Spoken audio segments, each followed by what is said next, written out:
தோழர்களை இந்த ஒரு பதிவில் நம்ம என்ன பார்க்க போகிறோம்னா, காவிரி விஷயத்தை பற்றி போராட்டம் பண்ண போனால் அந்த போராட்டத்தில் என்ன பேசணும், எதை பேசக்கூடாது, எதுக்கு நம்ம கமெண்ட் பண்ணணும், எதுக்கு சிரிக்கணும், எதுக்கு சிரிக்கக்கூடாதுன்னு சொல்லி எந்த வரமுறையும் எதை பற்றியும் புரிதலே கிடையாது. அன்ஃபிட் ஆஃப் பாலிடிக்ஸ் அப்படின்னு சொல்லி டிக்ஷனரியில் தேடினீங்கன்னா உதயநிதி ஸ்டாலின் அவர்கள் அப்படின்னு சொல்லி பேர் வரும் போல் அப்படி ஒரு நடைமுறையை இன்னைக்கு பண்ணி வச்சிருக்காரு. இது என்ன அப்படிங்கிறத பற்றி தெளிவாளமாக பார்க்க போகிறோம். ஆமாம் ப்ரோ, நிறைய பேர் ஏதோ கண்டனம் தெரிவித்தாங்க, ரொம்ப சர்ச்சைக்குரிய வகையில் இரட்டை அர்த்தத்தில் பேசிட்டாங்கலாம் சொன்னாங்க. பட் அவர் என்ன பேசினாருங்கிறது எனக்கு தெரியலனா அந்த வீடியோவை நான் இந்த வீடியோவில் போடுறேன். இந்த வீடியோக்கு அப்புறமா நீங்கள் என்ன சொல்லுவீங்கன்னா, நீங்கள் ஒரு திமுக காரனாக இருந்தால் கூட மன்னிப்பு கேட்கணும் உதயநிதி ஸ்டாலின் அவர்கள் அப்படின்னு நீங்கள் சொல்லுவீங்க. இதுதான் இன்னைக்கு நடந்த மிக முக்கியமான விஷயமா இருக்குது. இது என்னங்கிறத பார்க்க போகிறோம். நம்பர் 1. நம்பர் 2 பிரதானமான விஷயம் என்னன்னா, இன்னைக்கு முதலமைச்சர் விஜய் அவர்கள் ஊடக பிரிவு இருக்குல்ல, தாவேக்காவோட ஊடக பிரிவு, அதை அப்படியே தலைகீழ மாற்றி அமைச்சிருக்காங்க. அந்த ஊடக பிரிவில் நமக்கும், அதாவது இன்ஃபர்மேட்டிவ் டைரி அப்படிங்கிற தியாகராஜன் அப்படிங்கிற எனக்கும் ஒரு வாய்ப்பை தலைவர் விஜய் அவர்கள் இன்னைக்கு கொடுத்துருக்காங்க. ஆக்சுவலாக தலைவர் விஜய் அவர்கள் ஒரு விஷயத்தை பண்ணியிருக்காங்க. அது என்ன, அந்த பண்ண விஷயத்தில் எனக்கான வாய்ப்பு எந்த இடத்துல அமைஞ்சிருக்கு அப்படிங்கிறத பற்றியும் இந்த வீடியோவில் நம்ம பார்க்க போகிறோம். 2 விதமான செய்திகள், 2 விதமான புரிதல்கள், ஒன்றா தெளிவாளமாக பார்க்கலாம். உற்சாக வணக்கங்கள், வாங்க பதிவுக்குள்ளே போகலாம். இப்போ முதல் விஷயம் தோழர்களே, நான் பேசுறதுக்கெல்லாம் முன்னாடி ஒரு வீடியோ ஒன்று போட்டுறேனே, அந்த வீடியோ நீங்கள் பாருங்க, பார்த்த பிறகு நம்ம பேசுவோம். ஆனால் இன்னைக்கு ஒரு சொட்டு தண்ணீர் கூட வரல. ஆனால் இதை பற்றி இருக்கக்கூடிய முதலமைச்சர் வாயை திறந்து பேசுறாரா? பேச மாட்டேங்கிறார். அவருக்கு இருக்கக்கூடிய ஒரே கவலை என்ன, திமுக மேல என்ன பொய் வழக்கு போடலாம், என்ன பொய் கேஸ் போடலாம்.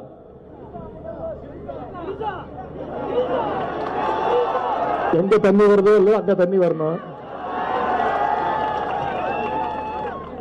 காவிரி சொன்ன இந்த வீடியோ நீங்கள் பார்த்தீங்கன்னா இவர் மேடையில் பேசிகிட்டு இருக்கார். அங்கேருந்து ஒரு தோழர் ஒருத்தர் திர்ஷான்னு கத்துறாரு. மேடையில் இருக்கிற இவர் என்ன பண்ணுன்னா, உதாரணத்துக்கு என்ன பண்ணுவாங்கன்னா, பொதுவாக ப்ரோ அவங்களுக்கு இதுக்கு என்ன சம்மந்தம் இருக்குது, கொஞ்சம் அமைதியாக இருங்க, நம்ம எந்த போராட்டத்துக்கு வந்தோமோ அந்த போராட்டத்தை நம்ம பண்ணுவோம், அரசை நோக்கி கேள்வி வைப்போம், முதலமைச்சரை நோக்கி கேள்வி வைப்போம், கர்நாடக அரசாங்கத்தை நோக்கி கேள்வி வைப்போம், காங்கிரஸை நோக்கி கேள்வி வைப்போம், அதை தாண்டி பாஜகவை நோக்கி கேள்வி வைப்போம்னு சொல்லி கேள்விகளை யாரை நோக்கி கேட்கணுமோ அவங்கள நோக்கி கேட்காம திர்ஷா அப்படிங்கிற கமாண்ட் வந்தோன்னே ஸ்கிரிப்ட் வச்சு படிச்சுக்கிட்டு இருக்காருங்க இவர் பாட்டுக்கு.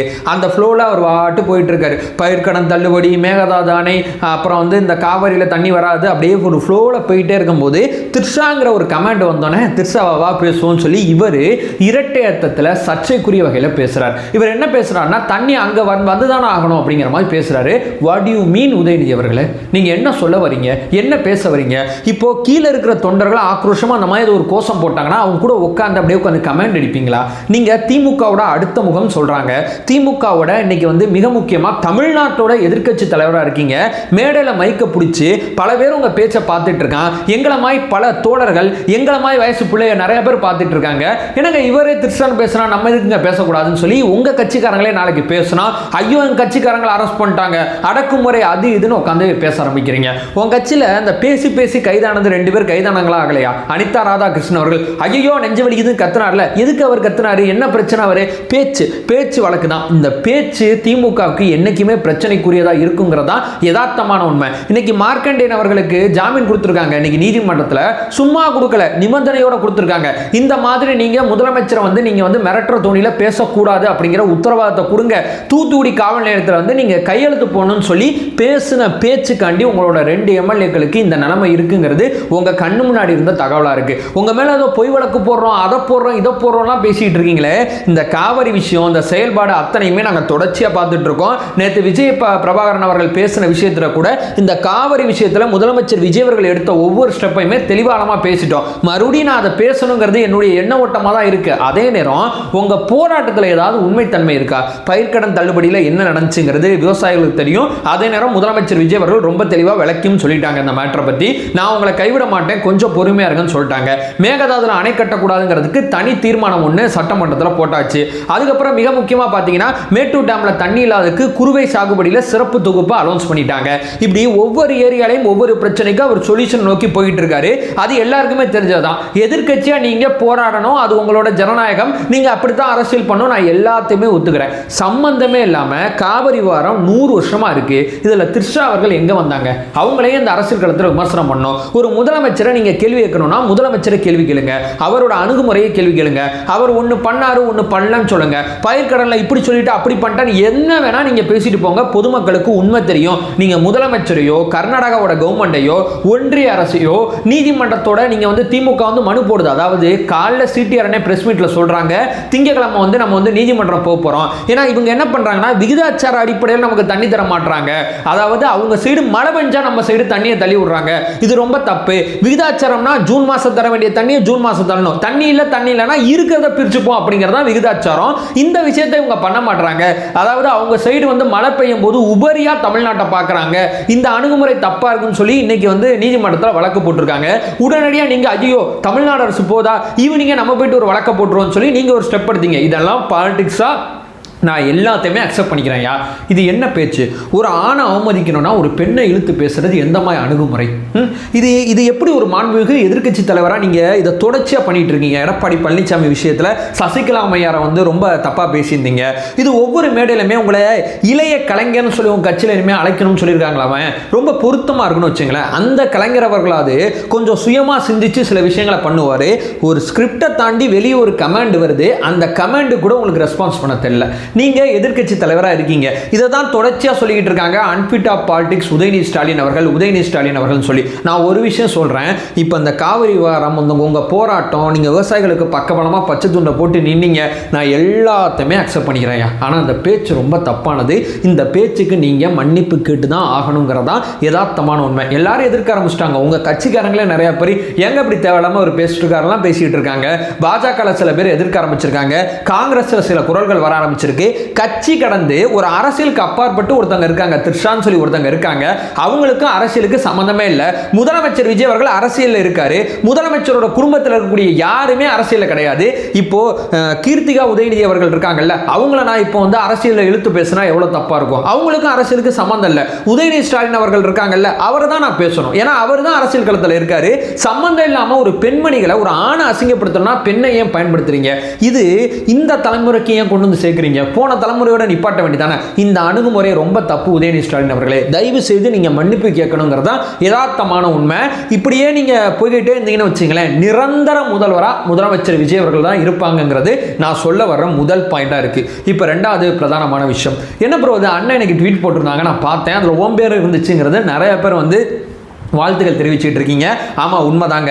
மாநில செய்தி தொடர்பாளர் அப்படிங்கிற ஒரு போஸ்டிங்கை வந்து விஜய் அண்ணா நமக்கு கொடுத்துருக்காங்க. மாநில செய்தி தொடர்பாளரில் ஏகப்பட்ட கேட்டகரியில் போட்டிருக்காங்க. இப்போ வந்து மேலே வந்து ஸ்போக்ஸ் பர்சனாக வந்து சிடிஆர் அண்ணா இருக்காங்க, ராஜ்மோகன் இருக்காங்க. ராஜ்மோகன் கீழே ஒரு டீம் பிரியுது. அந்த டீமில் வந்து ஒருங்கிணைப்பாளர்களாக அனஞ்சித் அண்ணா, ரமேஷ் அண்ணா உட்பட ஒரு 3 பேர் இருக்காங்க. முதன்மை ஒருங்கிணைப்பாளர் அப்படின்னு சொல்லி ஒரு டீம் இருக்காங்க. ரொம்ப மூத்தவங்க பெரியவங்க, இந்த வைகை செல்வன் அவர்கள், இந்த மாதிரி வந்து மூத்தவங்க பெரியவங்க இருக்காங்கல்ல அரசியலில், அவங்க வந்து முதன்மை மாநில செய்தி தொடர்பாளர்களாக இருக்காங்க. அதுக்கப்புறம் மாநில செய்தி தொடர்பாளர்னு சொல்லி முன்னாடியே ஒரு போஸ்ட்ல வந்து நம்ம பாய் இருக்கார்ல, நம்ம இப்ராஹிம் பாய் அவர், அதுக்கப்புறம் மிக முக்கியமாக பல்வேறு விதமான நபர்கள் வந்து அந்த போஸ்டிங்கில் இருக்காங்க. இவங்கெல்லாம் வந்து முன்னாடியே மாநில செய்தி தொடர்பாளர் அப்படிங்கிற போஸ்டிங்கில் இருந்தாங்க. தேசிய செய்தி தொடர்பாளர் அப்படிங்கிற போஸ்டிங்கில் நம்ம அண்ணன் ரெட்பிக்ஸ் இருக்காங்கல்ல, அவங்க இருக்காங்க. இந்த மாதிரி கேட்டகரியில் ஏகப்பட்ட பேர் இருக்கும்போது இப்போ நம்மளை எதில் போட்டிருக்காங்கன்னா, தமிழ்நாட்டில் புதுசாக வலைதள பிரிவுக்கு ஒரு மாநில செய்தி தொடர்பாளர் போடணும் அப்படின்னு சொல்லி நம்ம கட்சி புதுசாக ஒன்று பண்ணியிருக்காங்க. சோசியல் மீடியாவில் ஒரு செய்தி தொடர்பாளர் நம்ம கட்சிக்கு இருந்தால் நல்லா இருக்கும் அப்படிங்கிறத யோசிச்சிருக்காங்க. ஒரு 3 பேர் தாவேக்கால ஒரு 3 தோழர்களுக்கு வாய்ப்பு கொடுத்துருக்காங்க. அந்த 3 பேரில் நானும் ஒருத்தன். டோட்டலாக பார்த்தீங்கன்னா 30 பேர் கொண்ட ஒரு குழு அமைச்சிருக்காங்க. இந்த 30 பேர் தாவேக்காவோட செயல்பாடு, தாவேக்காவோட அணுகுமுறைகளை பொதுமக்கள்கிட்ட கொண்டு போய் சேர்க்கிறது தான் எங்களோட பிரதானமான பணியாக இருக்கும். ஒன்று சோசியல் மீடியாவில், அதுக்கப்புறம் வந்து ஊடக விவாதங்களில் பங்கேற்கிறது, யூடியூப் சேனல் இன்டர்வியூவில் பங்கேற்கிறது, செய்தி ஊடகங்களோட இன்டர்வியூவில் பங்கேற்கணும்னு சொல்லி, மேடைகளில் பேசுறதுன்னு சொல்லி ஏகப்பட்ட இடத்துல செய்தியை கொண்டு போய் சேர்க்கிற செய்தி தொடர்பாளர் அப்படிங்கிற பெரும் வாய்ப்பை தலைவர் விஜய் அவர்கள் எனக்கு கொடுத்துருக்காங்க. இதற்கு முன்னாடி நான் சோசியல் விங்கில் இருந்தேன். சோசியல் மீடியாவோட ஒரு சப்போர்ட்டர் அப்படின்னு சொல்லி கடலூரில் எனக்கு சோசியல் மீடியாவோட மண்டல பொறுப்பை கொடுத்துருந்தாங்க. இப்போ சோசியல் மீடியாவிலேருந்து அப்படியே மாநில பொறுப்புக்கு எடுத்து போயிருக்காங்க. மாநில செய்தி தொடர்பாளர் அப்படிங்கிற ஆங்கிளில் உட்கார வச்சிருக்காங்க.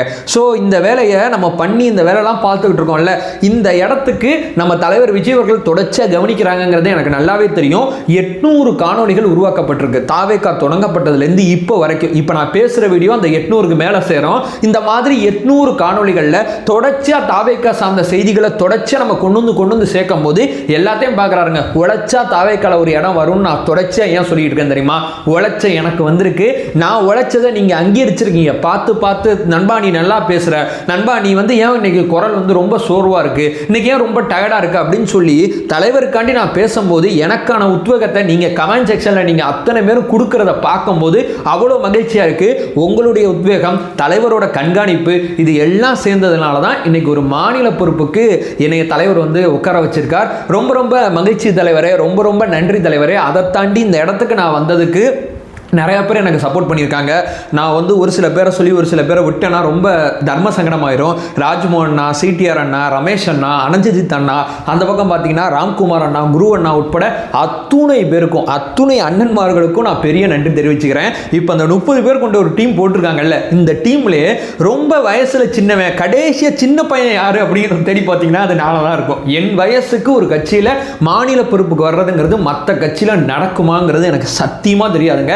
தாவேக்கால உழைத்தா, உண்மையா உழைச்சா, தலைவரை அணுவா நேசிச்சா, தலைவரோட செயல்பாடை கொண்டு போய் சேர்க்கணுங்கிற எண்ண ஓட்டத்தில் பயணிச்சா தாவேக்கால ஒரு அங்கீகாரம் கிடைக்குங்கிறதுக்கு, என்னைய மாதிரி எளிய பின்னணி கொண்ட பிள்ளைகள் தாவேக்கால ஒரு இடத்துக்கு வர முடியுங்கிறதுக்கு அது ஒரு பெரிய உதாரணமாக அந்த விஷயம் இருக்குங்கிறத நிறைய பேர் சொல்லியிருந்தீங்க. நிறைய பேர் ஃபோன் பண்ணி வாழ்த்துக்கள் தெரிவிச்சிங்க, நிறைய பேர் ட்விட்டரில் வாழ்த்துக்கள் தெரிவிச்சிங்க, நிறைய பேர் தனிப்பட்ட முறையில் வந்து வாட்ஸ்அப்பில் வாழ்த்துக்கள் தெரிவிச்சிங்க. உங்கள் அத்துணை பேருக்கு என்னால் முடிஞ்ச அத்துணை பேருக்குமே நான் ரிப்ளை பண்ணிட்டேன். வேற எங்கேயாவது நான் ஏதாவது பார்த்து மிஸ் பண்ணியிருந்தேன்னா உங்கள் அத்தனை பேருக்கும் காணொலி வாயிலாக நன்றி தெரிவிச்சுக்கிறேன். அப்படிங்கிறதான் யதார்த்தமான உண்மை. அதை சொல்லிட்டு இந்த வீடியோ நான் என் பண்ணிக்கிறேன். நம்ம சேனலை ஃபர்தராக ஃபாலோ பண்ணிங்கன்னா பொலிட்டிக்கல் சார்ந்து மிக முக்கியமாக பல்வேறு விதமான விஷயத்தை நம்ம பார்த்துட்ருக்கோம். நம்மளோட ஒரே நோக்கம் அறியாமை அகற்ற வேண்டும், அறியாமை அகற்றப்பட வேண்டும். Thank you so much.